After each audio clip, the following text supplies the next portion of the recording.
9 Days is the third novel by Australian author Toni Jordan. While Jordan's earlier works were primarily romances, this novel ventures into historical fiction. Set in Melbourne's Richmond neighbourhood, it unfolds through 9 chapters, each narrated by a different member of the Westaway family. Jordan drew inspiration for the story from the photograph on the book's cover. The novel opens with the chapter Kip, set in 1939. Kip, a 15-year-old boy, lives with his mother, brother Francis, and older sister Connie. He works as a stable boy for their neighbors, the Hustings, tending to their horse, Charlie. The narrative highlights the class tensions between the Westaways and the Hustings, which are exacerbated by the looming threat of World War II.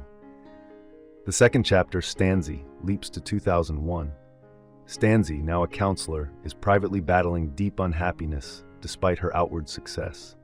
She is dissatisfied with her work and struggles with her weight. After a troubling experience with a client, Stanzi decides she can no longer continue in her profession. By the end of the chapter, it is revealed that Stanzi is Kip's daughter. In the third chapter, Jack, set in 1940, the focus shifts to Jack, the Hustings' son.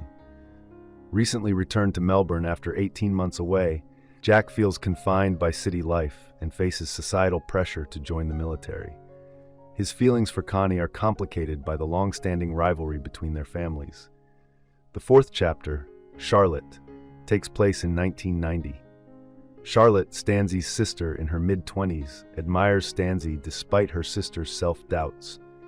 This chapter delves into Charlotte's internal conflict over an unplanned pregnancy and her reflections on class differences, especially evident in her relationship with her affluent boyfriend, Craig, who downplays the importance of money. The story then shifts back in time to the period just before the Second World War. Frank and Kip are grappling with the sudden and tragic loss of their father. The family struggles financially without its patriarch, and Frank is pressured into joining a gang of boys who rob the elderly.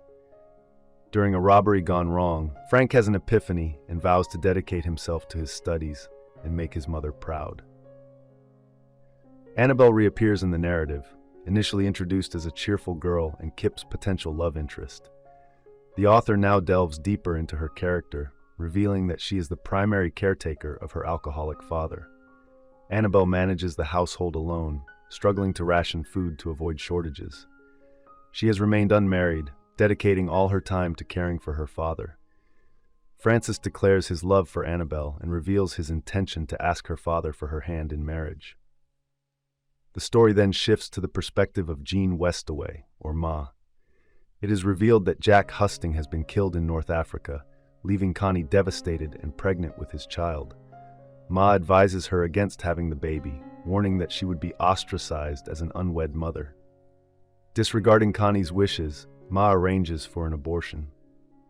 The final chapter is narrated from the perspectives of Connie and Jack. It is August 1940, and Connie reminisces about the only night she and Jack spent together before he went off to war. Despite societal taboos against premarital sex, Connie takes control of her life, deciding to break free from others' expectations. She and Jack make love, and Connie feels empowered and liberated for the first time. They make plans to reunite in a few months when he returns from service.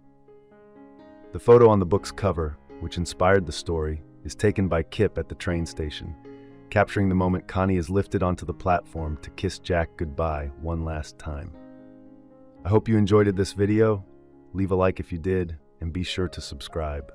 Thank you.